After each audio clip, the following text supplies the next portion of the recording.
Yo, what up, though?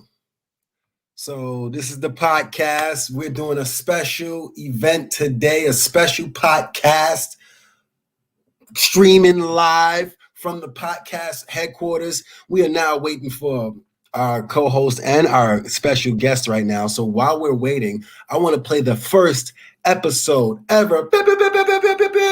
The first episode of the Smokes and Jokes presents Roach Clips.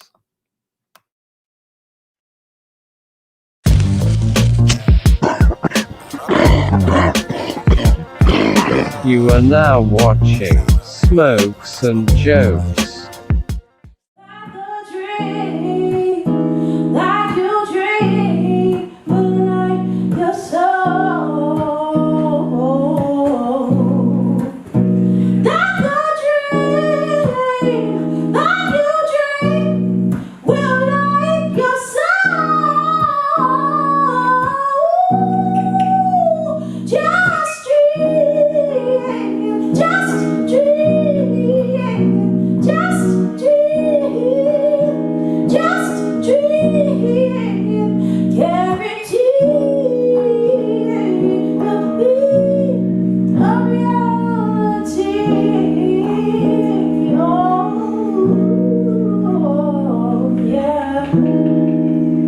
Right here at the stage.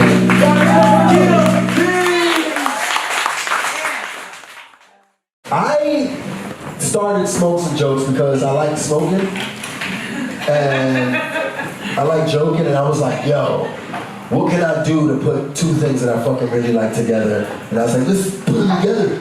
You on Facebook? Yeah. What's your name on Facebook? Andrew. Andrew what? Curry. What kind of pictures you post on Facebook? I do events. Oh, you do events? Yeah. So you try to take my job? Yeah. You want my spot flash?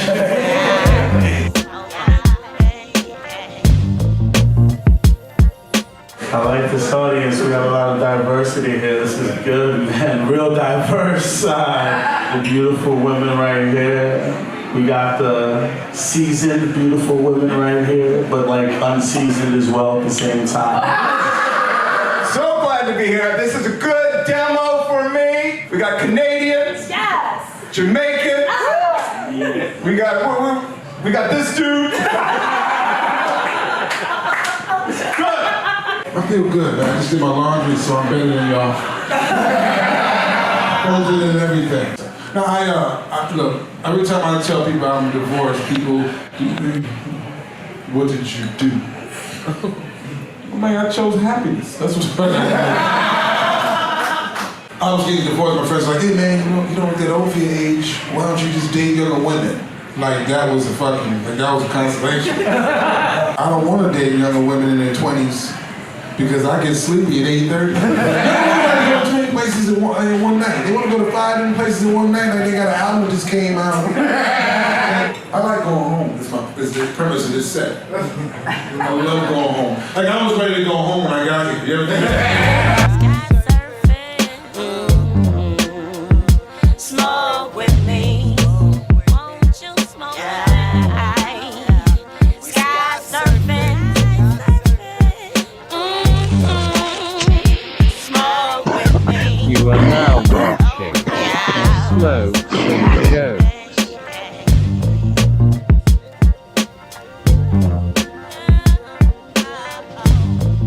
I'm Cuban. I'm a real refugee. You know what's great about coming here in a boat? Nothing. What you mean? Refugees everywhere. There's freaking vomit everywhere. The food, it killed my little brother Alex. It was a carnival cruise, but still it was. And then my family joins a cult. They become Jehovah's Witnesses. It's crazy growing up in a fucking cult. Like, we didn't do anything. Like, there was no game. The only game I knew how to play was fucking Manhunt. Because I was already getting ready. I hit for 90 days. The cops came looking for me. My picture was in the back of a milk carton. Finally, the fucking cops found me. They pulled me out. I was like, hold on. Was that the last song? Did I win the game?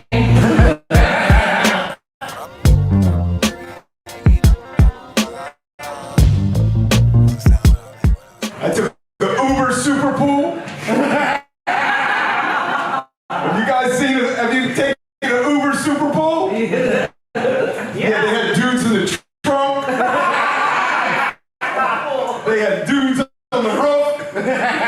They didn't even drop me off where I wanted to go.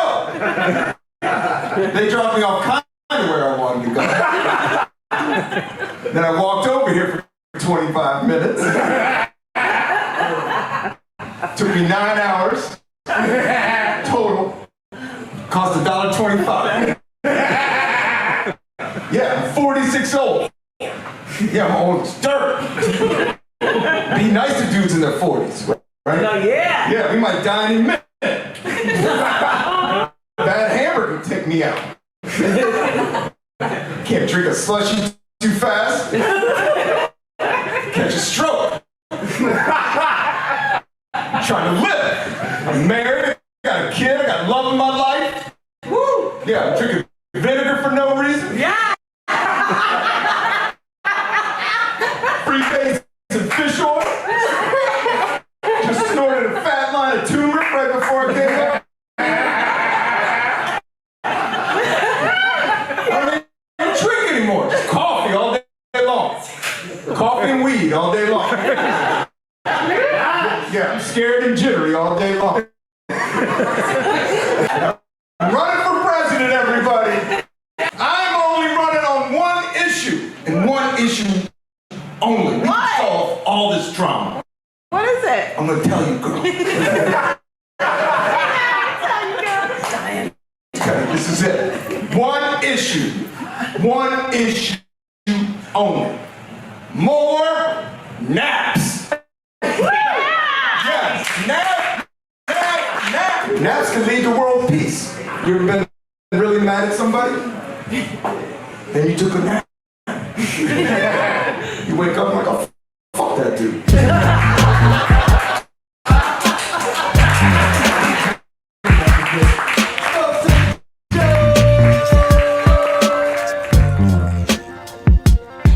Sky surfing.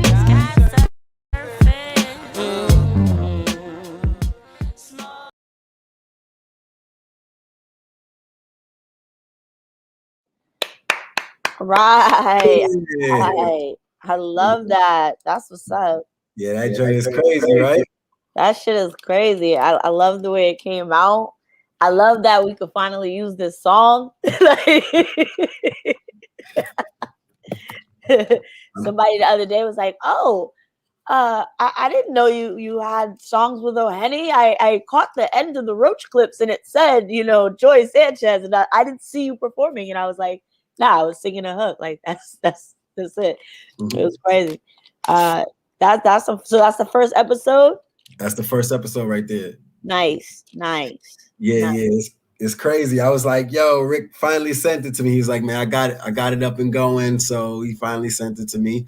I don't know where our special guest is. I set this up just for our special guest to come today. So if he doesn't come, we're just gonna kick the dirt for a little bit. That's cool because like your special guests don't show up. I have no problem going right back to bed. Like Yeah. you don't see these glasses, man. I don't even know how, but like I woke up with like just such a headache and like hangover symptoms, but we don't get hungover over here. You know what I mean? So this is actually my first one of the day. You know what I mean? Yeah. Oh, you just woke up? Nah, I've been up for a while. I just been being mad lazy, laying in bed, drinking water, trying to like get my life together. Yeah, I was actually in bed till like 5 minutes ago. And how was 5B last night? It was dice? It was vibes? It was cool. It was vibes. I went over there. I was running the pool table. I missed the open mic, but I was running the pool table. So like even though I didn't want to stay out too long, I ended up staying till like close to closing. By running, you mean like you were beating all the players, or I was beating everybody. Oh. Like 8 or 9 games in a row, something like that. And I only lost because I scratched on my 8-ball shot. Like, damn. So you got that's like a DMX story right there. Yeah, man. Yeah, that's crazy, yo. Well, I got a couple of topics if you want to chat it up, see what happens with this dude. We here, so let's do it. We here now. We are. Like, fuck it, we're gonna talk until he show up, and if he don't, we could call it at like 2:30. You know what I mean? Yeah, call it at a half and stuff like that. Yeah, nice that's CPT. That's CPT time. That's enough CPT type. Yeah, you get a CPT leeway because we are high, and I understand cats be busy out here, but this is the most popular podcast in the greater New York City region. So you missing out on this opportunity. That's big right there. I don't know. He must have got like he probably got like a bigger deal. Like I don't know how much bigger it gets than the most popular podcast in the greatest New York City area, but like I respect the hustle. We all got I'm not mad. You know what I mean? I got bags underneath my eyes. I need to sleep myself. You know what I mean? But I'm also mad because I'm like, I rolled the joint and showed up for this.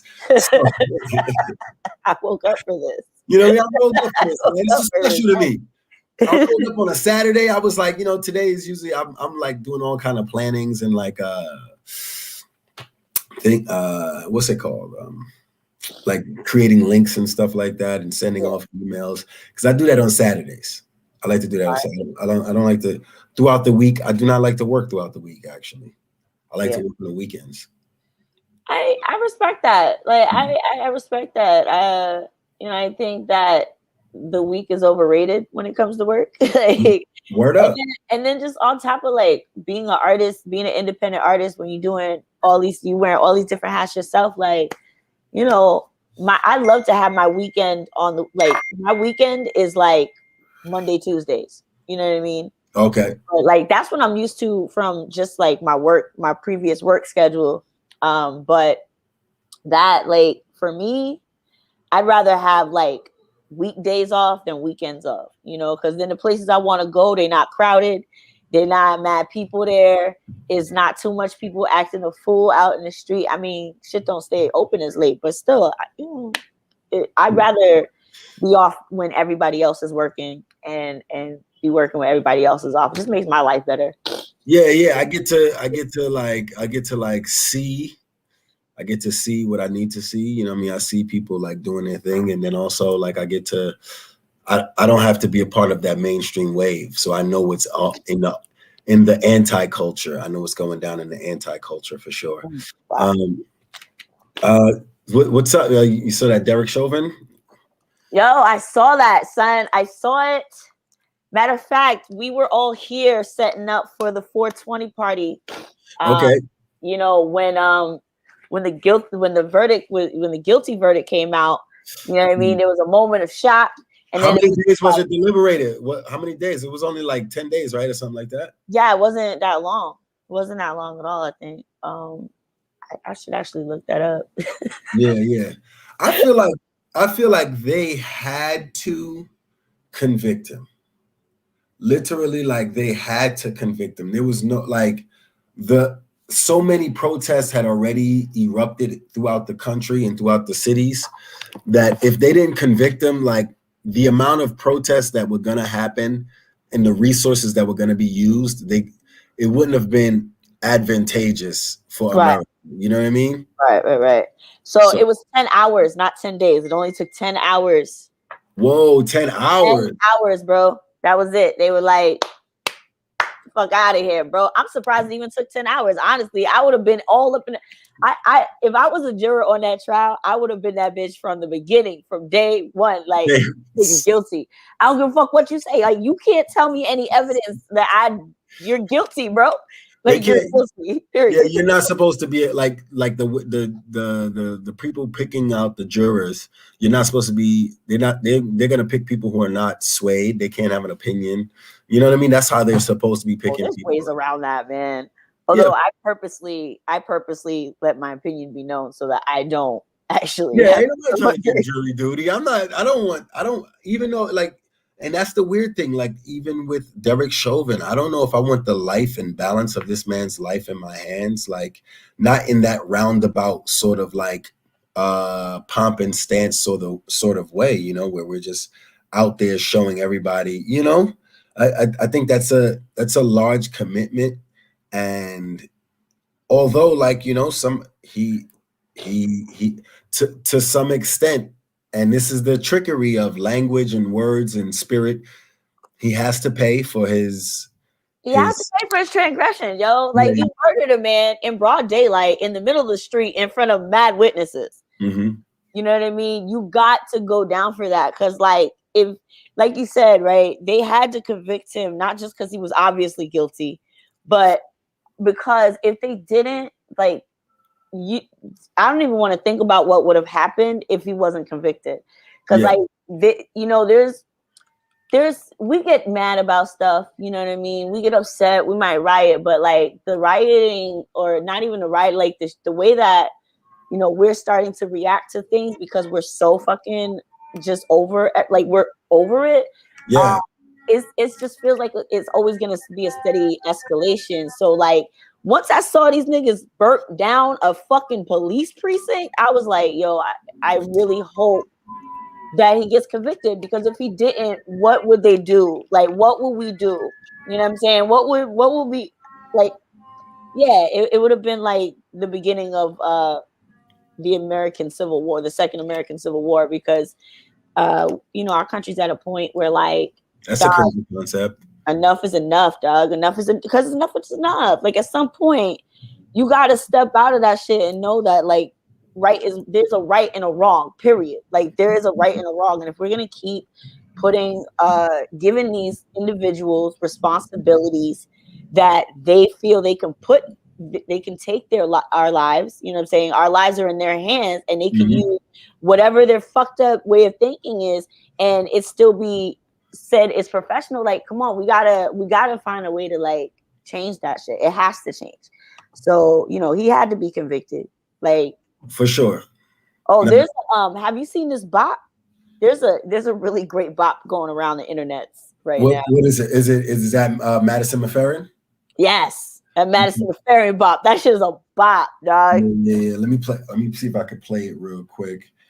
For the people who have not heard Madison McFerrin's apparent is that considered a bop, or just like a I think it's a bop. Like it's one of those. It's like what you was talking about last night, like a spirit chant. You know what I'm saying? Because like that shit, like it, man.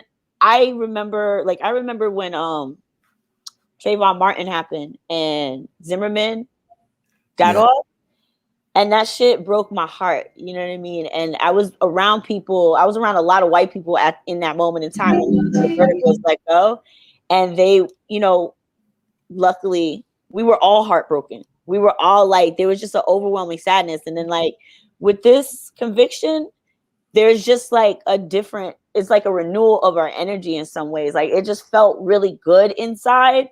I see what you're saying. To see, you know what I mean? To see, because young Black people, we don't have an expectation of being protected or or anybody being accountable to us. So that's a whole new energy that like is starting to take over, and you know, like got the box. Yeah, it's very interesting where we might go in the future.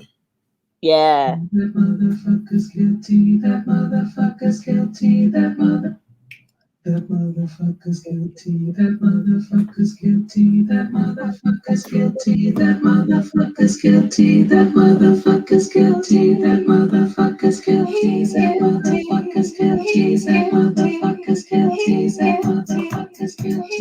motherfucker's guilty. That motherfucker's guilty. That motherfucker's guilty. That motherfucker's guilty. That motherfucker's guilty. This is a bot, bro. I guess it's boppish. It's boppish. You know what I'm saying? The first time I heard that shit, I must have played it like 5 times in a row. That motherfucker's guilty. That motherfucker's guilty. That motherfucker's guilty. That motherfucker's guilty. That motherfucker's guilty. That motherfucker's guilty. That motherfucker's guilty.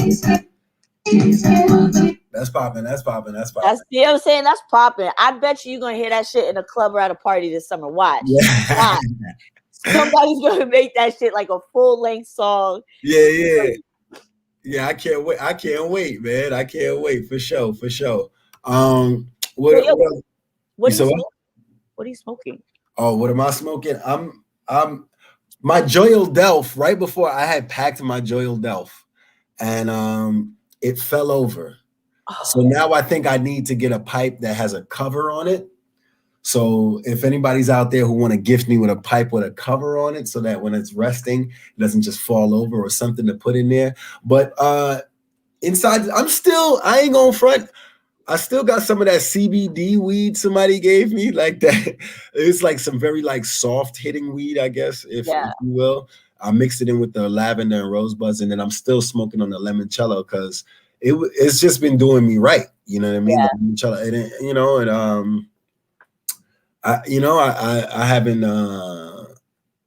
I haven't been smoking excessively recently. That's good. So we're coming out of the pandemic, and while I was in the pandemic, I definitely went into like Aretha Franklin mode. I was in there and just fucking chain smoking. You know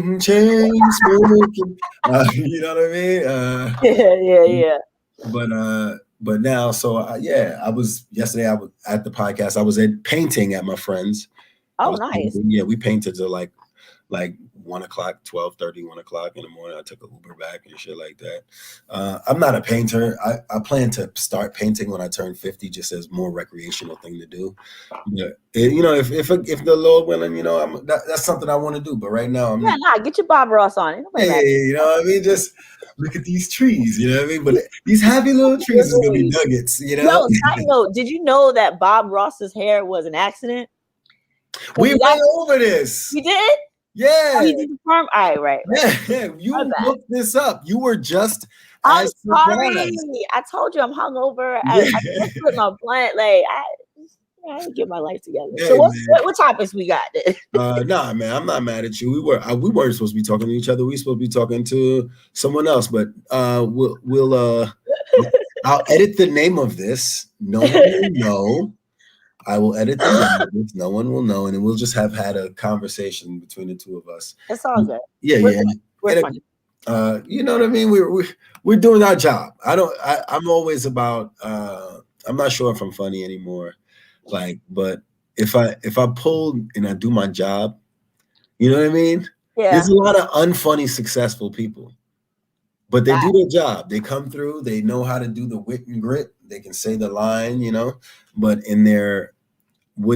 are they really funny? I don't know. How do you measure funny? What do you measure as funny? How many laughs per minute makes a person funny? Because everyone has made me laugh at one point or not. That's true. But are they funny? What's your shots? What's your shot like? What's your average? What's your funny average? How funny do you think you are more often than any other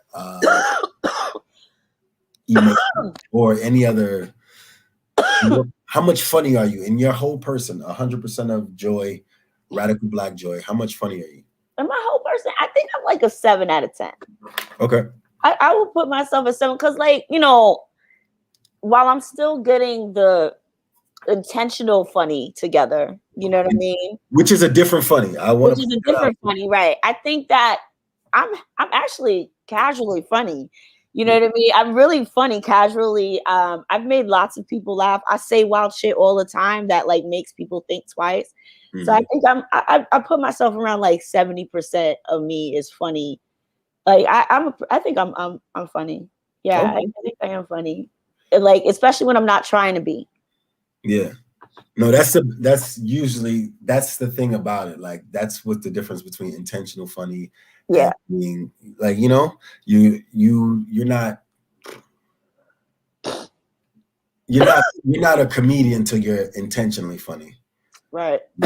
Until you can go out and be intentionally funny. To be funny in regular life is just being that uncle or being that person. Thank you for muting that because you were killing me. I was just like, the influenza is coming on. Just no, give it a couple more seconds. I think you got another one coming. I feel like there's one more cough in there. I wanted to. All the coughs are gone now. I had to put that shit out. It was clearly I made the wrong choice today. I picked up some Skittles and it's hitting a little harder than than I was ready. That limoncello was real mellow. So that shit. This is Yeah, hi, motherfucker. Limoncello was mellow. Limoncello felt like it's. I guess it's not. Yeah, it's not like I mean, smoking it didn't feel so harsh on my lungs. Oh, You know? I wanted to give the Green Apple Award today. The Green Apple. Oh, I'm giving the Green Apple Award today to I don't know her name. I want to let her. How you just giving out anonymous green apples? Because I want to keep it like anonymous. I want the lady to be basically she's on Bumble. Okay. And the dude who's hollering at her on Bumble is a Capitol rioter, and he's bragging about it. Oh, and she turns him in. Hey! So, you know what I mean? I'm, Capitol riots. I don't know. I'm neither for nor against. I think that it just could not exist for Black people in the same way it did for white people. So I guess I'm sort of against it. But if you got the privilege, why wouldn't you use it?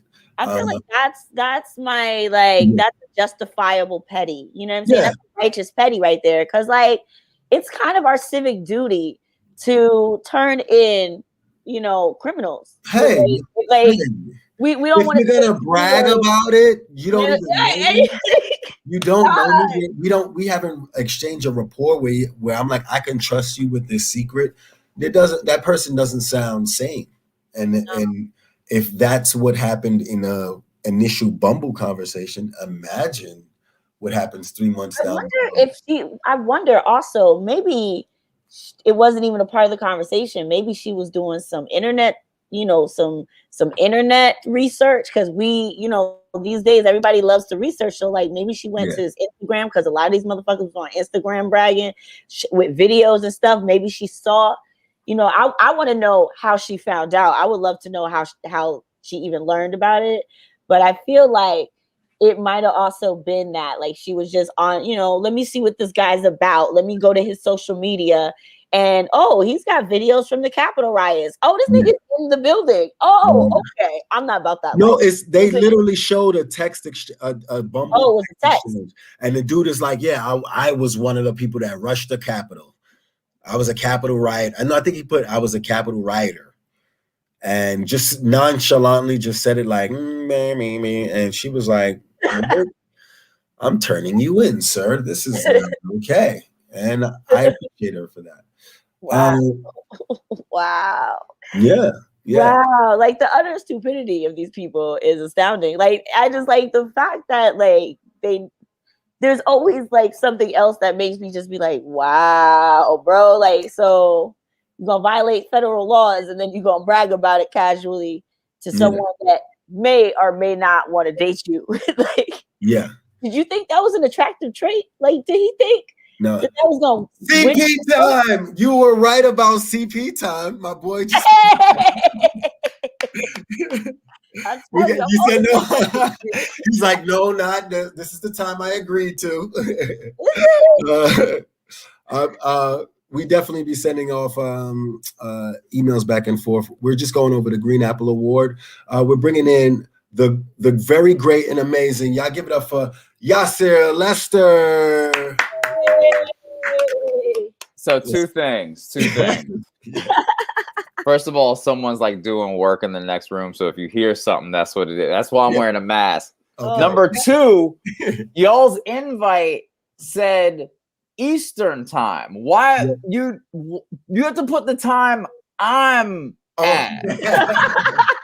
So for everyone watching or listening, they said be on at 2 p.m. Eastern. So I didn't notice the Eastern till a little bit ago. So I was gonna log on at 2, and I just happened to look at Instagram, and y'all like, you joining, you gonna get on, and then I just scroll up.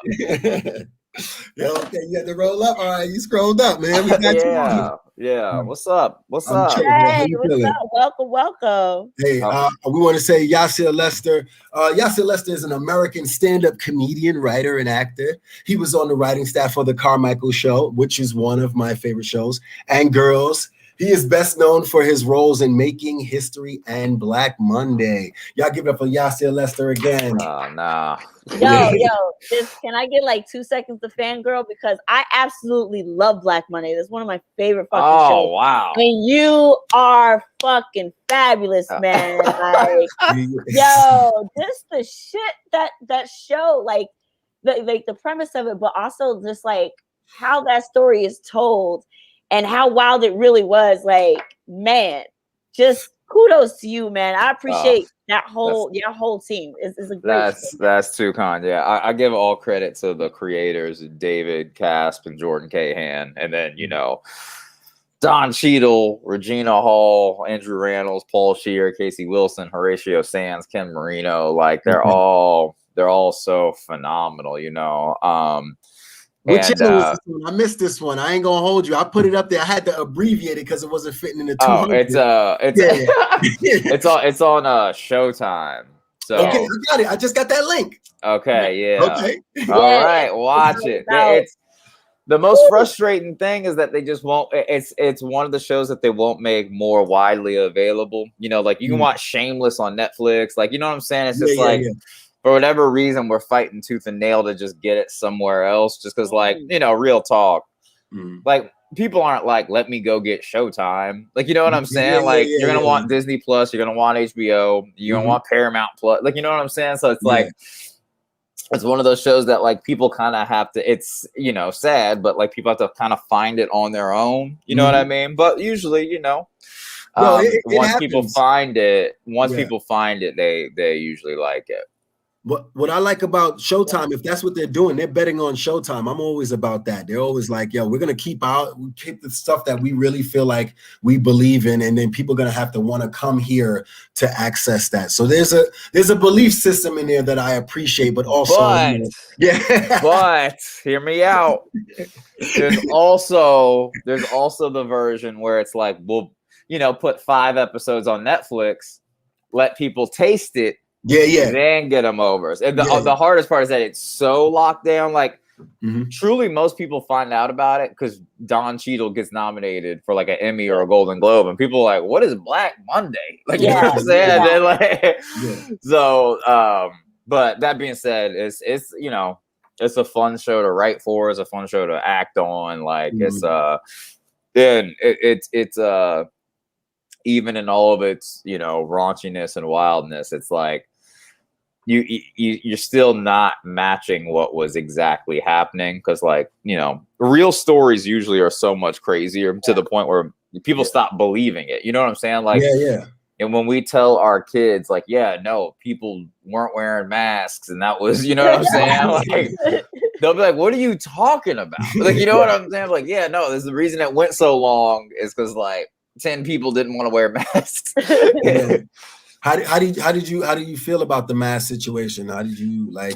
Yo, here's like I'm of the school of, so like my mom was sick for a while, not corona, but this is years ago, was sick for a while, came through on the other side happy and healthy, God bless. And so I was like, anything that will keep her safe, I will do. You know what I'm saying? Like I and I more than like the I want to help my neighbor. Like, even if you're just like, yo, this will keep someone alive, I just don't get the mentality. You know what I'm saying? Like, and people's beliefs are people's beliefs. I can't tell people what to do, clearly. Of course. But it's also it's not to me. It was never like, if they were like, you have to walk around in handcuffs for 12 hours a day, I'd be like, all right, that feels a little crazy. But like, you know what I'm saying? Like, but throwing a mask on when you're headed to the store isn't, you know what I'm saying? So, and so I think about I think about my mom. I think about like my grandma. I think about older people, you know what I'm saying? Especially like, it's hard for me because like, everything kills Black people, so I'm like, we really have to we really got to be careful, you know what I'm saying? So like, the idea that it even like, when you see these people in like Miami on spring break and stuff, I'm just like, I want you to survive. You know what I'm saying? Like, so So again, like I hate that it's become what it's become, but at the end of the day, also it's like, you know, you can't tell someone to do one thing or another. And like, you know, I'm 36, I'm about to be 37, and like I guess the hardest part is that I think that like if people had just been, you know, Donald Trump, had he just been normal about it from the jump, it wouldn't even be an issue. But like it became an issue, just like everything becomes an issue. And so like that's the worst part to me. It's just like, dang, like we didn't have to, because we wouldn't have had to have been in the house for a year. You know what I'm saying? Like we just wouldn't have. So anyway, for sure. My only issue is that we're creating more waste as the earth tries to destroy us for creating waste. So I've been trying to use either like reuse things to make masks and like double up and things like that, because it becomes, I went to the store, I left my mask, and I'm like, I said, can I order from the window, where now things are opening back up? The guy had an issue. And I'm like, look, I'm not gonna, he's like, take a mask. I'm like, I'm not gonna produce more waste to make you happy for this 5 seconds when you're in here with your mask down here already. Right. Also, aren't you just producing more waste if the thing is already made? Right? Because like all products are already made. So like the waste is here. Yeah. You know? I guess if I use it, it becomes more, it's a, I don't know. Is it a product? I don't, that just befuddled my mind. Waste if it's not used? Right. Well, it's, you know, and like to get into the grander scheme of things, it's like cows, right? The reason we have so many cows is to slaughter. If humans didn't eat as many beef products, there wouldn't be cows like that. Like cows weren't the animal. You know what I'm saying? Yeah, we made them for that. So when people are like, well, and here's the thing, I don't eat beef just cause, but like, you know, people are like, well, I don't eat it because of this, this, and that. And I'm like, well, yeah, you have to get everyone to stop eating it. You know what I'm saying? Because they're going to, and I hate to, you know, I don't want to be like brutal, but it's like they're gonna kill that cow and make it ground beef anyway. So like, so that's why I don't come at people on like some like, you know, like animal rights stuff when I say I don't eat it. It's truly just because it's a preference. But like, you also have to understand the systems in which these things happen. So it is, you know, like the mask thing a little bit. It's like, you know, they've made that mask. And so like, even, so I get the philosophical principle of being like, I don't want to create more waste, but it's like, then you really like, you got to have nothing but your own masks. You know what I'm saying? Like, hopefully that's where the collar of that shirt went. Making a mask. If this collar left years ago, it's actually a rag somewhere now. But you know what I mean. You understand what I'm saying? I do. Yeah. Do you still do stand up though? Even though you're writing, are you still doing stand up? Yeah, as it comes around. You know what I'm saying? Like there's clearly been a huge slowdown in as y'all know, any sort of live performance. Outdoor shows are starting to happen again a little bit more. I've done 3 of those in like the past, you know, 13 months or whatever. And then you know, I'll do like there's like Zoom shows, which kind of like it's different for this because we're interacting with one another. You know what I'm saying? Yeah. But like they have them where they're like, all right, everyone just talk for 10 minutes. And it's like, you're literally, it's like, you know, it'd be like walking into an empty auditorium and doing it. You know what I'm saying? So like, you ever just how you feel about that? Crazy because you have to just like you're kind of just riding on the idea that the joke went over well. You know what I'm saying? Like you kind of don't know. So I've done a few of those, but I just realized like, you know what I'm saying? There's just certain things you can't reproduce. And it's like you can absolutely reproduce a lecture online. You can reproduce presentations, like, but then you have to be willing to pivot. And like I haven't personally wanted to make that pivot. Like I want to know if I say something that it worked or not versus just the idea of like, I don't know. I think there's something to be said about like the value of like your words and like when to use them a little bit. There's like, you know, because it's still energy. You know what I'm saying? If we think of everything as energy, you're just, you're just, I don't want to say wasting, but you're just, you know, like exerting energy that kind of, I'm not saying it goes nowhere. People at home are receiving it, but at the same time, it's like, you know, so much of performance is the thing you do, how it's received, and then how that changes your energy to keep the performance going. You know what I'm saying? For sure. And like, you know, I see all your music stuff in the background, and it's like, it's so much, even playing for one person is different than nailing a song by yourself. You know what I'm saying? Like, you just, it changes everything about how you know, hold the instrument, how much you're into it, and you know what I'm saying? Like, for sure.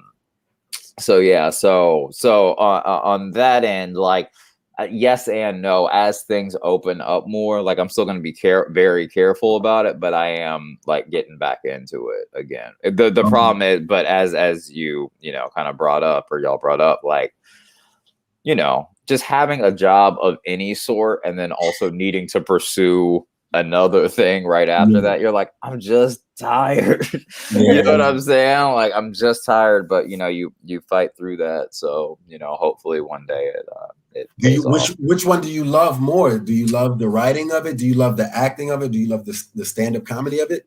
Well, here's the thing. So I moved out to LA to do stand-up and writing. Like, that was always just going to be like a 2-lane kind of thing, you know. And the acting thing kind of just happened. I never planned on it. It wasn't the dream when like, if anything, like, the only way I thought I was going to be on camera was if I, you know, did a 1-hour special. You know what I'm saying? Yeah. But like, so the acting thing kind of just happened. So if it, you know, first of all, I feel eternally grateful and blessed that it's happened. But like, if, you know, God decided tomorrow that it wasn't, it was no longer in my bag of tricks, I'd be like, that's understandable. You know what I'm saying? Like, I had a good run. Yeah. Have you, by the way, have you had a special? No, I'm slowly, you know, right before all this stuff kind of shut down, I was ramping up to get the hour together to start presenting to people. So once things open up again, I'm gonna start it again. You know, like I'm saying, like, hopefully it's done by the time I'm 40. You know, but yeah, in the works. So how about that? And it's in the works. It's just a very, you know, again, like, everything just came to a screeching halt. You know what I'm saying? And again, like, I'm lucky enough that like I was able to weather the storm. You know what I mean? I know so many people weren't able to, and like, that was what's wild about it. That, like, people who weren't able to weather the storm, I know, because it really spoke to the times. I was like, damn, I've been struggling for a long time, because when the struggle came, I was like, this is nothing. Is this the struggle you have? You gotta stay in the house? That's it? Oh,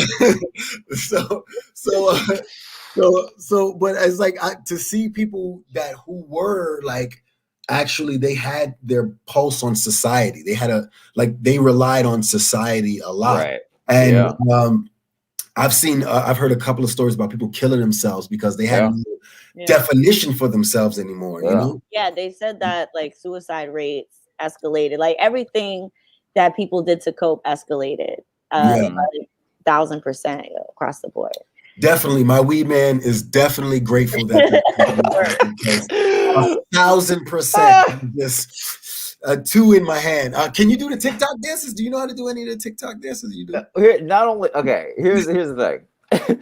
Not only can I not, I don't even, and I'm not saying this to be funny, I don't even understand TikTok. Like, I downloaded it and I was like, that's just because you're a grown up. That's it. That's all I have to do. You're fucking grown up and you've got other things to do. So like I can't. But not even that. Like, I was like, I don't even know how to get to a place to watch a video. Like, I was like on the, like, I like logged in, I like created an account, and then I was just like on the main screen, and I was like, where do I go from here? You know what I'm saying? Like, because then I was like, I don't know how to like find people to follow them. So like, I truly can only see TikTok stuff if it makes its way to Instagram. Like, No, but TikTok is actually integrated that. Like, I don't know what's up with the social medias, but they've integrated that very easily now. Like, I'm terrible at TikTok. I try to put up a TikTok or two every now and again, but I think my stuff right now plays better on IGTV or the Reels. Yeah. It's like TikTok, but it's IG friendly. You know, right? Yeah. But even those, but they like the way they. Oh, go ahead. I'm sorry. No, I was just saying, can we just get people when they transfer their stuff to TikTok to like from TikTok to Instagram to like just scale the videos because they always have these like the captions, and you can't see it. I don't from the box. So I'm like, my girlfriend, what does she do? I don't know. Those are people who don't know the share settings. They can change the share settings. You can do like, you know what I mean? Or you can shrink it. And it's actually like the technology is rather advanced when I think about it. And if we could do that, I'm always promoting like recycling. I'm always promoting scientists handling things that like having these same smart ideas for other things. If we could just have those same genius ideas for like you know what I mean? Is there a way for me to use a cup and then after I use it, I recycle it right there like this? You know what I mean? And that's just it's recycled and you know, and I just plant it in the ground or something like that. Or there's we're not even, and I don't have definitely ways, dude. They're like, well, there's possibilities, but it's just about like creating. You got to be smart enough to do it. You just want to do it. It's all profit margin. That's all it is. It's you make more money making the cup that someone can just throw away afterwards than making the cup that costs maybe 3 cents more that can disintegrate in 12 minutes or whatever. It's like, I don't know if y'all get like these, like, you know, if you get like a shipment now, sometimes they're packed with this stuff that just seems to be styrofoam, but if you run it underwater, it just goes away. And I'm like, how? Yeah. And I'm like, why is every package not coming with that? Like, there's no I had no idea this existed. Yes, and it's made from corn. The one thing we know in the US there's a surplus of. They actually pay farmers to overgrow it so they can subsidize it. And you're like, so we have it. We have the technology.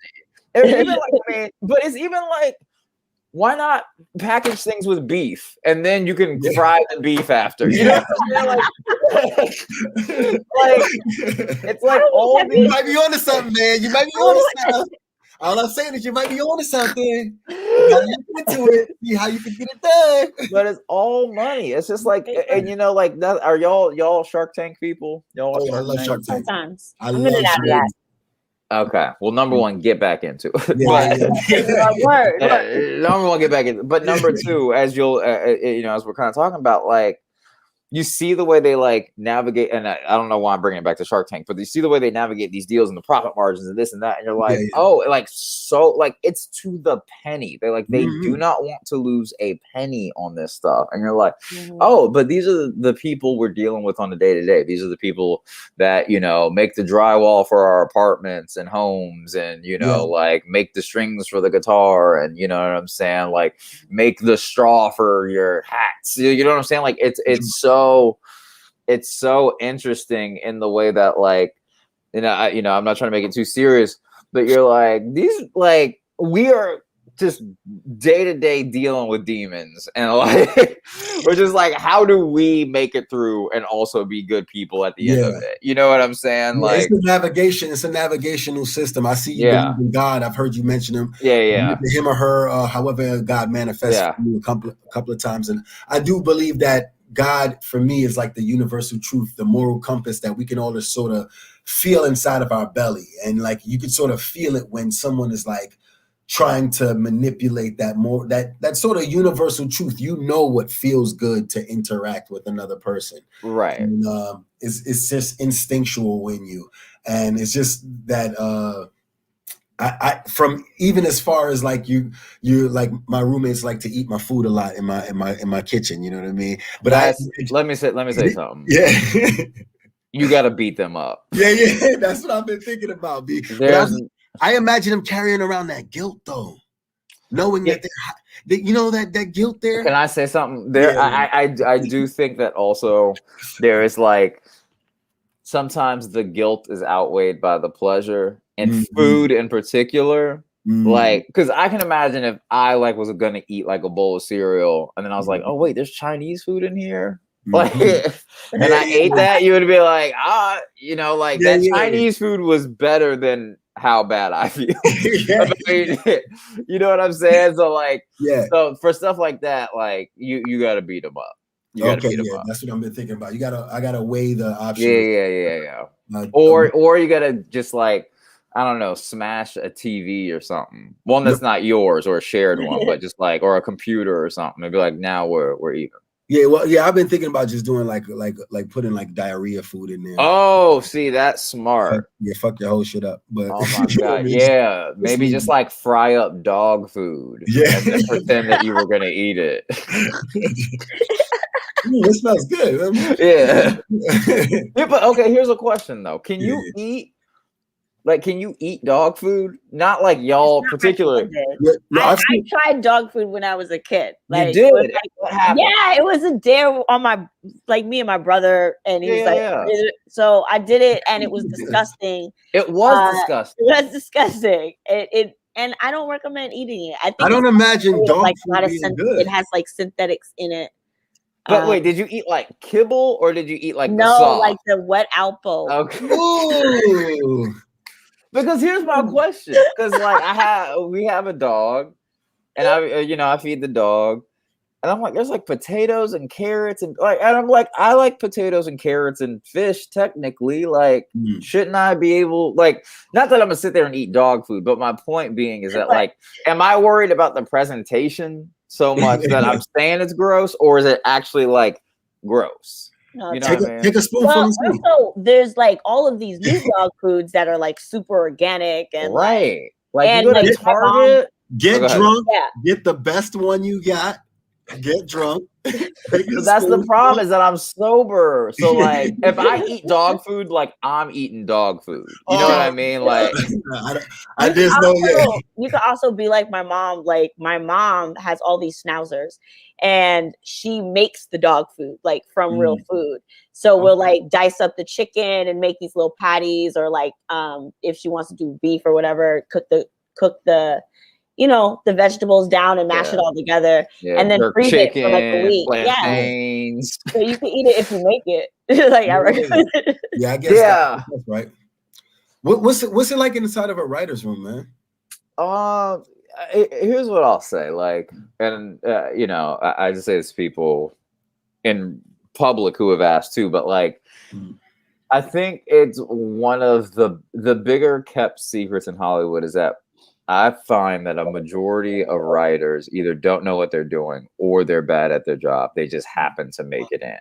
Like, you're kind of just like, especially if, you know, like, I'm going to be real, and, you know, my fiance gets mad at me when I say this, but I'm like, I'm objectively one of the best comedy writers in Hollywood. Like, objectively. I would agree with that. Okay. Now, but then you sit with people who like went to the right college. Like, I didn't go to college, you know, so they like went to the right college or had the right connection or this and that. And like my connections came from just working and working and working and like meeting a person who then knew a person, and I kept working and working and working.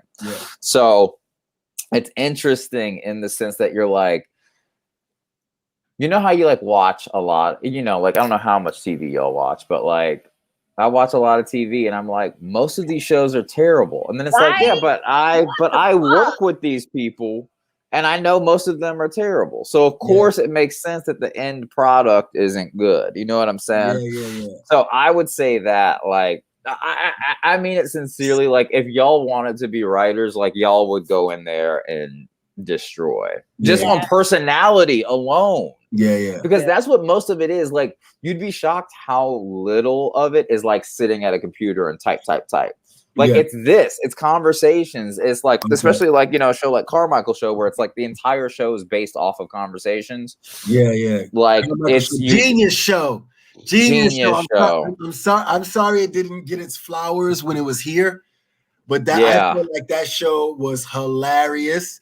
the cast, especially, you can see that the cast went on to all do great things. Every single person went on to do another huge thing. And besides the legends who were legends already, you know, David Allen Greer is holding down another show right now. Yeah. You know Dad, stop embarrassing me. Just being a force there. Just being a force, you know. Loretta's on that other Netflix show. I think it's called Family Reunion. I haven't seen it. I might have to. Oh yeah, it's fun. It's fun. And then Amber Stevens is on a new, I want to say it's a Stars show, but it's created by Yvette Lee Bowser, who created Living Single. And then you know, Tiffany Haddish is Tiffany Haddish. Lil Rel is Lil Rel. Gerard is all of a sudden, Gerard. Lil Rel looks like Frederick Douglass all over the place. I know. He's just going around. He's just got a big beard, big afro. Is he preparing to play Freddie D? Oh my god! That is Although so he funny. should, I feel like he would kill that shit. Like it would just be a really great biopic if he could. Like, But Frederick Douglass Frederick Douglass was mad light skinned though, which I don't care. But it's just like and he was, you know, wasn't he tall? Wasn't he a tall human? I was gonna say he was like tall. Nina Simone. Then you know what I'm saying? But we all hated that. So we all hated that. But like, you know. Oh god! You need to know how it feels, light-skinned people. You need to know. Yeah. Well, I mean, they're just gonna get the homeboy who played Malcolm X in One Night in Miami. They're just gonna put a wig on him. Oh yeah. They just gonna keep on putting them throughout. Yeah. Any person who's like of a historical and khaki skin tone, they're just gonna have him play. It's gonna be I'm like, yo, man, hey man, just get the API. Yeah. You know? Oh man. Hello. But yeah, writers' rooms to wrap up your question. They're mostly conversation. They're mostly fun, depending on what your personality is. You know, like I'm pretty outgoing, I'm pretty loud. I also kind of don't care, like not in an egomaniacal way, but like I kind of don't care people like me in terms of me trying to impress people. Like I'm going to say what I think is funny and what I think the best version of the thing that we're doing is. Yeah. And like, if we're not doing that, then, or if I'm not doing that, then the job isn't fun. But otherwise, like, you know, I'm in it. That's respectable. That's definitely respectable. Yeah.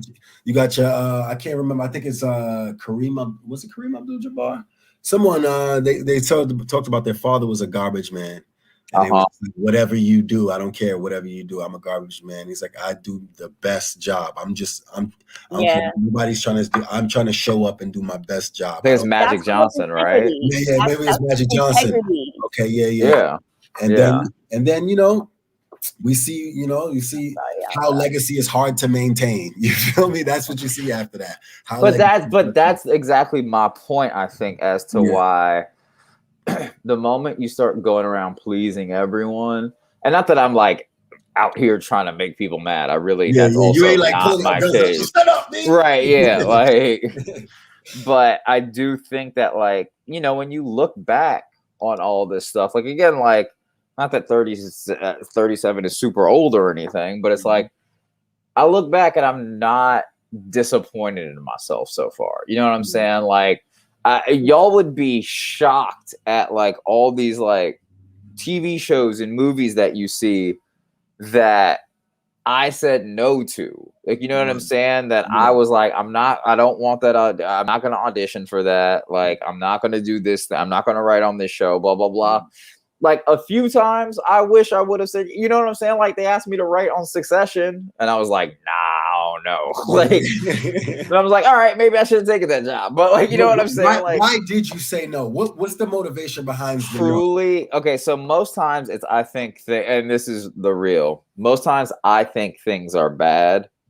But in the case of Succession, it was two things. Like I'd read the pilot and like I thought the show was gonna go somewhere else. Like I really don't have a desire to like worship wealth at all. You know what I'm saying? Like I think you can be wealthy, but like if you're not doing anything energetically to like make sure that people are people not, I'm trying to think of the word to say, but if people's lives aren't impacted positively by that wealth, then I don't like it. Grosses me out, to be honest. Yeah. So when I read the pilot, I was like, I don't know, like this just feels like, you know, rich people doing rich people stuff. And it was in London. Like I would have had to have moved to London. So I was like, those two things. So those two things, I was like, I think I'm out. But then I watched it and I was like, oh, it did end up making fun of, like, you know what I'm saying? Like I didn't know that's where the show was going. So but anyway, so it's like, you know, that, but like most that, and me and Lil Rel auditioned for Get Out like back to back. Like I finished mine and I walked out and I saw him go in, and like I just stayed for a second and I could hear what he was doing, and I was just like, all right, I should have tried harder. Like I still wouldn't have gotten it, but like and he's clearly, it's not even close that he's clearly the right choice. But you know, those are the two things that I'm like, all right, well, you know, no didn't work particularly there, but I also think that it's like, you know, a lot of people think that like saying no is like, oh, because you're scared of this or you don't want to work on it, blah blah blah. But it's like, the reason I do it is like I want to focus on the things that I genuinely like or care about, right? Like I genuinely want to, and like, look, now I'm not saying those things come out the way you expected them to come out, because that's just the way. There's just too many people involved, especially with TV, that like, you know, y'all could write the best episode of television, and you know, truth be told, I've written some phenomenal episodes of television that when they make it to TV, I'm like, what? Like, you know what I'm saying? Like, so yeah. So I really like you know, I just value the idea of like, when it's all said and done, like even if I haven't impacted like you know, Hollywood or entertainment or culture by and large in a major way, at least I'm like, damn, I did think, you know, like I hate to be a cliche, but it's like I did do it like my way, you know what I'm saying? And like now whether that was the quote unquote best way to do it, because that's the other thing, is like, you're also, do you want to live by other people's metrics of what success is, right? You know what I'm saying? Because other people, there's a lot of people who could look at me and say like, I consider Yassir successful, and there's a whole slew of people that go like, I absolutely don't consider him successful. But to me, I am, and success is measured by like what I can do for my family and friends and myself, and like what can I do to bring other new writers into the fold, and like, am I a kind person who's using the things that I've been given to bring more kindness? Like, to me, that's success. You know what I'm saying? Like, now of course, if someone's like, do you want a house with a basketball court? I'll be like, yeah. But like, you know, like, shoot my bad jump shots? But you know what I'm saying? That's not a measure of success. That's like that's more of a measure of like an, you know, accumulation of wealth. You know what I'm saying? Those are two different things. Wealth isn't success, and success isn't wealth. You know what I mean? Who's the best person you've ever worked with, and what's the most Hollywood thing that has ever happened to you? Man, I'm sorry. There's like a leaf blower outside on it. I thought it was a parade. I was like, did a parade just start? I don't. No, the parade is on my side. Oh, I'm so sorry. My guy, come on. Please move along. Sorry. You're good, man. Okay, sorry. So, you know, I'll say this. It's actually hard to, this is crazy. It's hard to say who the best person is, because I've been lucky enough to have worked with phenomenal people.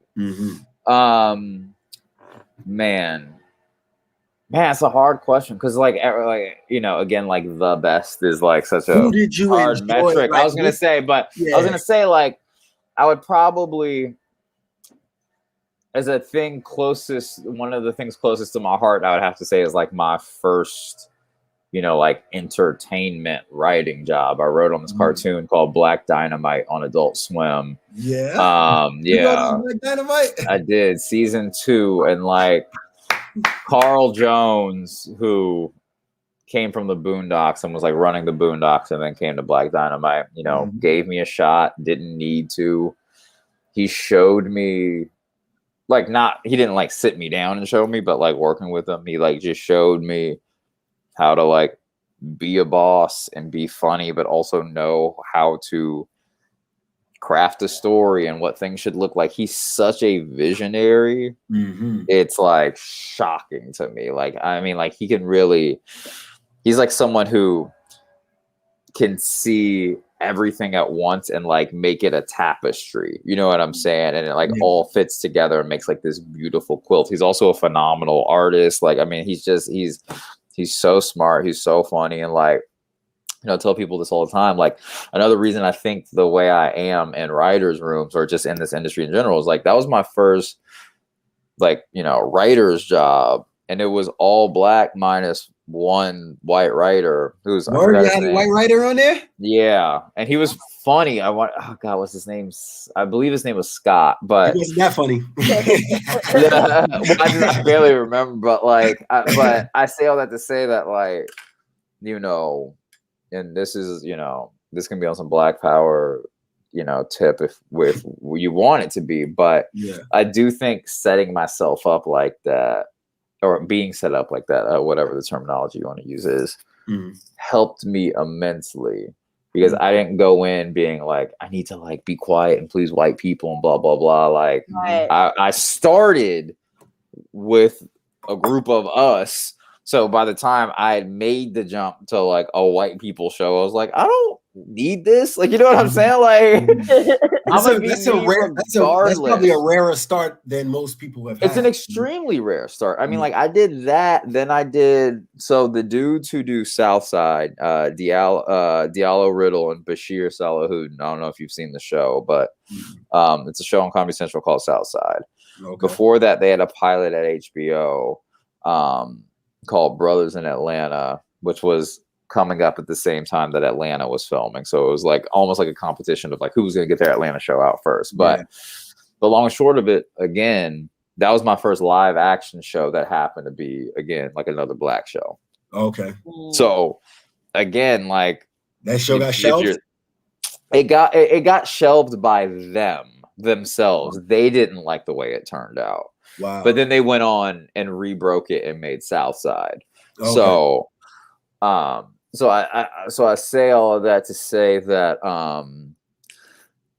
I've just, you know, like I don't want to say like I was given the confidence. I had the confidence, but it was more just like when you, bless you, but if you're working with whoever it is, you know, people of your own race or color or creed or religion or whatever that is, you know, you are more inclined when you have to exit that environment and go be put somewhere else. You have it more in your body and ingrained in your system, you know? Yeah, you have a foundation of business like that. Right, exactly. So like, you know, so because I went from that to Girls, which was arguably the whitest show on TV at the time. You know what I'm saying? Dude, I'm from Brooklyn, and I just have to say the capacity of that show, mind-boggling. Like, just okay. So can I tell you something that's interesting? So like when I took the job and I was like working on it. By the way, still was a phenomenal group of. It was weird because behind the scenes it was like me and like a Asian dude and like, you know what I'm saying? Like, it was just like it was like a random mix of people who were writing the show. But the point being is that like the hardest time I had wasn't like writing for like white women. I was like, I don't know anything about New York. So they would like be talking about like New York stuff. And I was like, sure. You know what I'm saying? But also, you know, to your point, like, and this is part of the criticism and part of the, I think that works.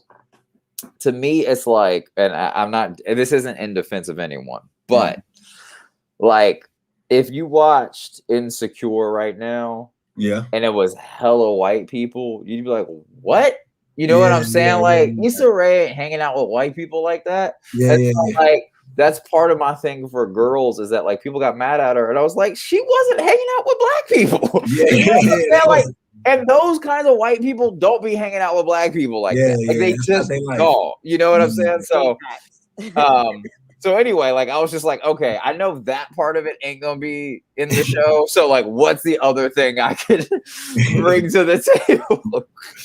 Word up, But you know, so I mean, if I had to go down the list, you know, like Carl Jones was phenomenal, and then that team, and then Julia Sharp, who I did this show called Making History with on Fox for a little while. It was like a time travel comedy.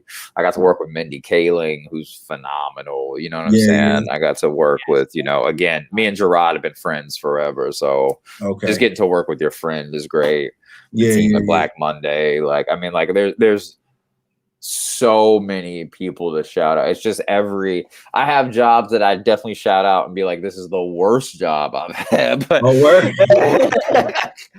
but in terms of you want to shout them out, you can blast them right now. This is the podcast. The problem is that they don't know, so they'll be like, what?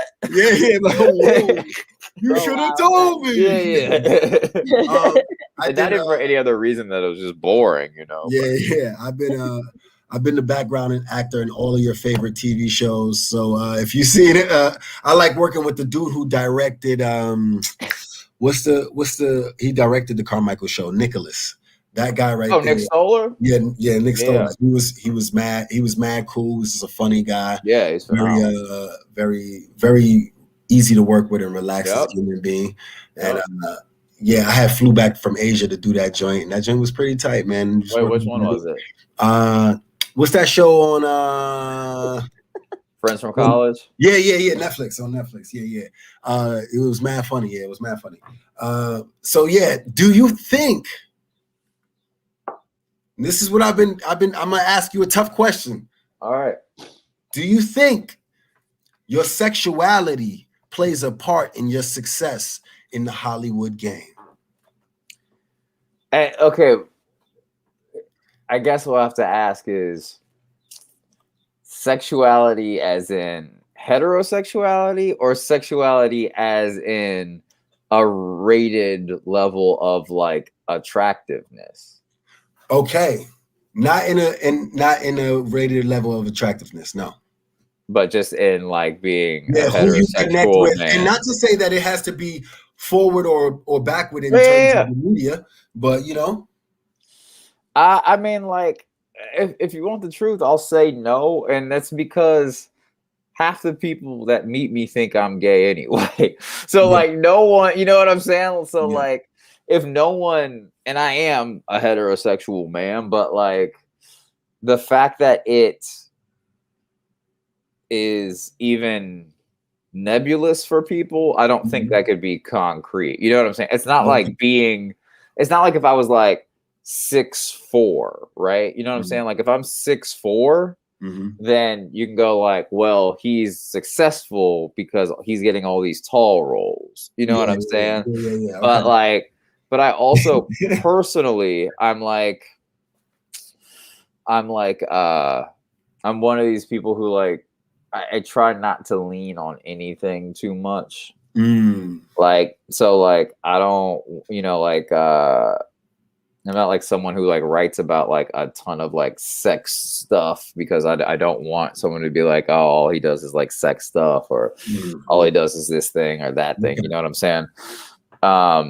But that being said, I really don't. I mean, you know, if I could be honest, like the only thing I would hinge my success on is the fact that I work hard at being funny, and then that shows, you know what I'm saying? So not even your politics doesn't play a part in your success when you meet people and they're no, because all, you know, like you know, I'm from Georgia, like I'm from, you know, kind of the sticks of Georgia, so like I actually, like, I'm not like a Republican or a conservative or any of that, but like, I thought you were going to say, oh, I mean, that would be crazy. From Georgia, if you're not a Republican, he's like, I'm not going to be a conservative. But what I'll say is that I grew up around like rednecks and stuff, and like, you know, like, so I don't not understand them. You know what I'm saying? Well, people are like, I can't believe like when Trump was running the first time, I was like one of 6 people in LA that was like, he is gonna win. Like, I was like, he's going to win the election. And I was like, no. I was like, you're not from where I'm from. You don't see this. Like, people do not ride for Hillary Clinton like that anywhere else. You're talking about 2 cities where people kind of like her. You know what I'm saying? Yeah. So I don't even think the politics of it is like, I mean, like, I am politically active, especially like on the city level, you know, I really try to help out where I can, but like people don't meet me and they're like, oh wow, his politics are amazing. Let me give him a job. Like, you know what I'm saying? Like, because my politics aren't amazing. There's a lot of things where I'm like, look, I'm gonna just stay out of this one because I don't know if you know what I'm saying. Like, so but you know, that being said, like, because also I am usually politically, and this is going to sound a little arrogant. I don't mean for it to be, but I'm usually a little ahead of the political spectrum. You know what I'm saying? Like, when, like, you know, like I was wearing Black Panther, the actual Black Panther party t-shirts in 2009, and you know, white people on stage are telling me to take it off, and like, you know what I'm saying? Like, I've been like, all these books that, you know, people are reading now. Like, I didn't read those books. I read the books that influence those books. You know what I'm saying? Like, Can I ask, like, in your, you know, as a comic or just as a writer, like, are you even able to divorce the politic from your life? Not like, really. You know what I'm saying? Like, you know, and like, that's why I gotta keep myself off Twitter so much of the time, because like, I'm just saying, like, I'm being too honest sometimes. You know what I'm saying? Black Twitter ever come for you? No, because I've never. Actually, you know what? The only time they did is I did a podcast, and Garcelle Bouvier, who's on now, she's on like one of the Real Housewives. Yeah, Fancy. She had a child. She had a child with a white. Real Housewives. She's on the Real Housewives. Yeah. So the creator of Black Monday, his wife is Casey Wilson, who plays Tiff on Black Monday. Okay. She's a huge Real Housewives fan. She was like, I know you don't watch it, but just watch a few episodes and like come through the podcast. I'm like, you got it. So Fancy is on Real Housewives, and she has 2 sons that she had with white men, you know. And I said on the podcast, I was just like, I mean, just the kids are just tragically mixed, and people, and they're like, "What do you mean?" I was like, you know, like Blake Griffin, like it didn't taste, like, you know what I'm saying, like. The sauce wasn't like, you know, the right. sauce. But they kept cutting me off as I was saying it. So then I was like, you know how they got all the mulattoes down at the beach who surf, who got like, I was like, you could tell they're mixed, but they got like blonde curly hair. And they kept being like, what? So I never got to finish a point. So it just sounded like I said, mixed kids are ugly. They look like Blake Griffin, and they look like homeless surfers. And so. Although Blake Griffin does look like a tall homeless surfer, but that is. But here's the thing. But people took it as I was saying ugly. I was saying that just like to be mixed, they didn't get any of the black side of it. That's what I was saying. Okay. So it wasn't even Black Twitter. It was just like, you know, it was like new Black Twitter, like in you Black Twitter, where it's just like, you know what I'm saying? We're like, you know, just like these new niggas who like just got into college and like grew up in the suburbs, and now they're trying to figure themselves out. You know, my brother always makes me laugh because when stuff like that happens, he's always like, these are Black people that so me and my brother and sister all have different dads, but same mom. Oh wow! But my brother, so my dad is Palestinian, and my brother is the only sibling who, you know, our mom and Black father, and then my sister's dad is like Austrian or whatever. But like, so he's like the only dark nigga in the group of kids, so he like really lets us have it. You know what I'm saying? So like, so like every time stuff like that comes up, he's just like, man, look.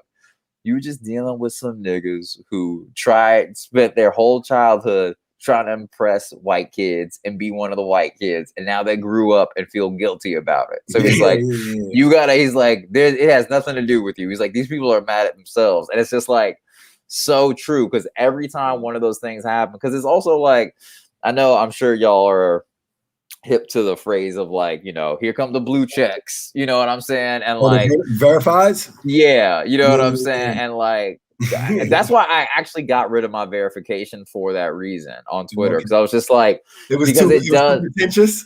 But it just comes with like this idea that you're an idiot and like that you're greater than, and I'm like, I'm not. I kept it on Instagram because you can get more free stuff. On Twitter, nothing's happening, but like, but I say all that to say that to your point that like you can't divorce politics from, if you're involved with something that is, even if you're making up stories, needs a certain amount of honesty to convey that story, you're never gonna, you know what I'm saying? Like, I'm not gonna, I can't write like a MAGA sitcom, like, you know what I'm saying? Like, I just can't, like, my mind physically wouldn't be able to pull that off. But now that being said, it's not that I don't understand certain points of where they're coming from, but like I do, but I also, like, in my heart, I'm like, you can't, me understanding a certain point of view versus being like, you went all in on this thing is crazy to me, because people, it's like the thing that they say where it's just like, people only voted for Obama because he's black, and I'm like, that's not true though. Like, if Barack Obama, and I mean this sincerely, like, if Barack Obama said Mexicans were rapists and murderers, like, I wouldn't have voted for him. Black people wouldn't have voted for him. They would have voted for him. But I will say I did vote for him because he was black, though. Like, but here's the thing. But because he was black and he was cool. He was solid. You know what I'm saying? Like, yeah. Cool. But if he was like, but if he was like that theory, right? That theory doesn't work. The theory doesn't hold up if you make Barack Obama Terry Crews. Is my point. Like, no, you know what I'm saying? Like, all of us would be like, absolutely not. Like, so that's why, right? Exactly. So that's why one of these shirts doing this right here. Yeah, doing high kicks on the Capitol steps. Like, I don't want any of it. But yeah, so I don't think you can divorce the two. I think, but even though you can't divorce the two, I think you do have to be a good writer. You have to have a greater understanding and a greater window of tolerance for things that, even though if you hate them, you have to be able to see that side of it in order to make what you're writing more honest. And I think being able to see someone else's side, like, I don't ever want to blindly be like, I am only this, I only believe this, because if you do, and someone proves you wrong, you're like, okay, you know what I'm saying? Like, you want to be rooted in knowledge, you know what I'm saying? Like, and if you don't, knowledge by very nature of its existence is a complete understanding. It's not just, you know what I'm saying? And that's why religion is so dangerous to an extent, because people are going like, I believe this, like, you know what I'm saying? Like, it to an extent, it's almost like math. Like, you know what I'm saying? Like, math, math is almost a religion in the sense that it's like, we just believe it because people have told us. But there's also the part of math where it's like, we can go 2 + 2 = 4. We can physically write down those strikes on a piece of paper and go like, okay, that is true. Yeah. But you can't do that with so many things, and people become, it becomes a conviction. Even science, like, you know what I'm saying? Like, science, we believe because people that we have deemed smarter than us say like, this is the truth. But technically, if we got smart enough, we could do those things, right? Yeah, we could break down a cell structure or whatever. Sorry. I wanted to point out though that Terrence Howard has his own theory. The new math, buddy. Come on, man. Yeah, come on. Hey, man. Come on, man. Come on, man. He calls it new math. New math. I think it's 1 + 1 = 1. It's 1 divided by 1. Oh, 1 divided by 1. By 1, yeah. Okay. And like, but here's the thing, like, you want to be like, yes, I'm open to new ideas, but I'm like, you be hitting your wife too much for you to be like, also coming up with math. I don't know. I feel like those kind of demons, man. That might, like, you know what I mean? Man. we haven't had I guess we haven't had that kind of mixture yet. Like, because if Albert Einstein was like beating his wife, we wouldn't like have really messed with Albert Einstein as much. Like, you know what I mean? Well, so, I feel like that's not true though, because at the time women were like, you know, shit. Yeah, they were considered property. You could legally beat your wife back in the day. Yeah. But here's what I'll say. Yeah. Albert Einstein also, you know, we don't know that he beat his wife, so hopefully he didn't. Yeah. But also, he also didn't start out in 2 other careers, like public careers. Like he wasn't playing the guitar and acting and then went, I also know about quantum mechanics. We'd be like, that feels wrong. But no, if you study music, it actually does not feel wrong to me. Hey man, I feel like he knows something that I don't know, man. He got a universal truth, man. You know, he has a patent on crystals. He has a patent on a shape. He has a patent on a shape that he believes the shape will do something. And he did Empire. I believe in him. He was in Sunset Park. I believe in him. Did you see him play the guitar in Best Man? You don't believe that, man? Here's the thing. Terrence Howard has been lucky to be part of things that are phenomenal. Yo. But like, I'm not about to sit here and be like, Terrence Howard is great. No. Terrence Howard is lucky to be part of Jackson's An American Dream. He's lucky to have been part of Best Man. He's lucky to have been a part of Iron Man, then tanked it himself. Okay, Iron Man was a flop. Iron Man was like an ego trip, but because I felt like up until that point, he deserved it. He wreck shopped in the black world in a way in which any light-skinned man since, I believe, like, he overshadowed Shamar Moore. He overshadowed, like, he was a star. Terrence Howard was a star. He was up for an Oscar. Like, yeah, come on, man. So, like, I believe it. If Ronald Reagan can become a president, Terrence Howard can all of a sudden, like, you know what I mean? No, but that proves that being a president is idiotic. Yeah, it doesn't help your case. Maybe you're right. Maybe you're right, man. Do you want to, before we about to wrap this up, do you want to shout out any black businesses? Any black businesses out there? Wow. Okay. Damn. This is hard because there's like a lot, but how about this? There's like Black Market Vintage on Instagram. There's Four Keeps bookstore in Atlanta. There's Black artists I want to shout out. There's Brittany Tucker. There's Mishon Sanders. There's oh my god, like why am I blanking? Oh, there's Barry Johnson. These are all people who are on Instagram that you can find that you should be buying their art. You should be buying products from them. Black businesses, I'm trying to think of like black clothing. Oh, there's like Bob's Liquor Store that people really like. There's from Georgia, so I want to say God is Dope. I'll shout out God is Dope from Atlanta. God is Dope. See, I didn't know about them. Dang, I'm trying to think. You know, like it's hard on the spot, but that's what I got for now. That's great. Yeah. That's amazing, man. Oh, and then musician wise, there's the K-Town Oddity out here in LA. Okay. Yeah, who's phenomenal. They're black band. He's a black dude from Koreatown. His name's the K-Town Oddity. Yeah, he's phenomenal. Wow, Koreatown, they got some very small apartments and rooms. Yes, they do. I stayed with a girl out there, man. I could have sworn we stayed in a sliver. We literally you just come in and just. Oh my god, that was it. Funny. Yeah, hell yeah, so man. Funny. But Yassir, man, we appreciate you for giving us your time today. Thanks for having me, yo. Thank you so much. Keep doing your thing, and if there's any way we can support you, let us know here at the podcast. We'll shout any of the things you got going on. Y'all just Instagram me your phone numbers, and we'll start a text chain. Yeah, I'm with it. Yeah. All right. Be safe, my brother. Thank you so much. Peace, y'all. So yeah, that was dope. That was dope, yo. Right? That was super dope. I'm like, man. That was such a good conversation too. Yeah. I love when we can have these people that just drop all of these jewels and like just give the game away. Just give it a game away. The jewels, yo. We need giving it away. Here. No, but only at the podcast. We just the give people the need the jewels. Only at need the it. podcast. Only. Well,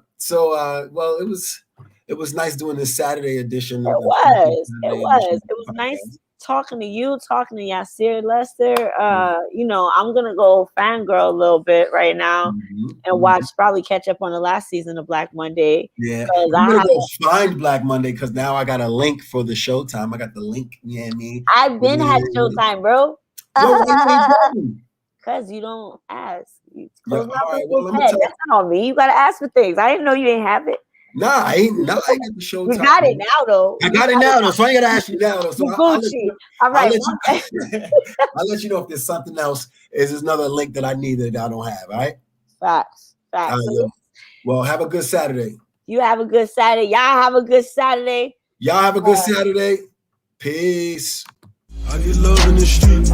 I catch waves at the beach. Skip the line, I'm a V. Shorty fine, I'm a creep. If she mine, I'm a spin. If she not, I don't land. Either way, she gon' bend. Tell her gon' call her friend.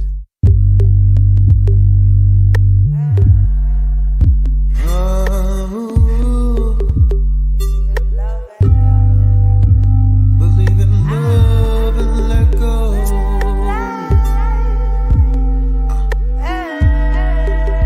Believe in love and let go.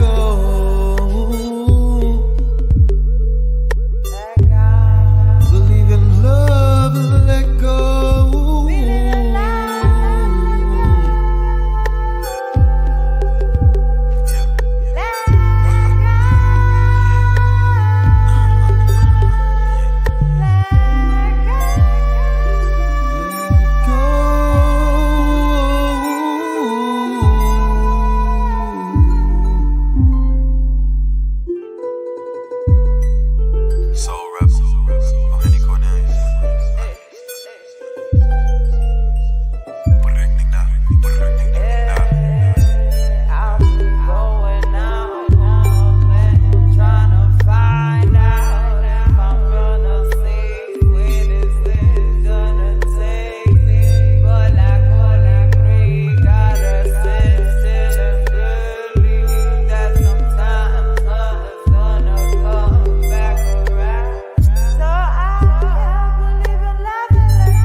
In my brain papyrus, I believe in love, got above when my glove life ain't tough. I'm living cool in your hymen, your highness.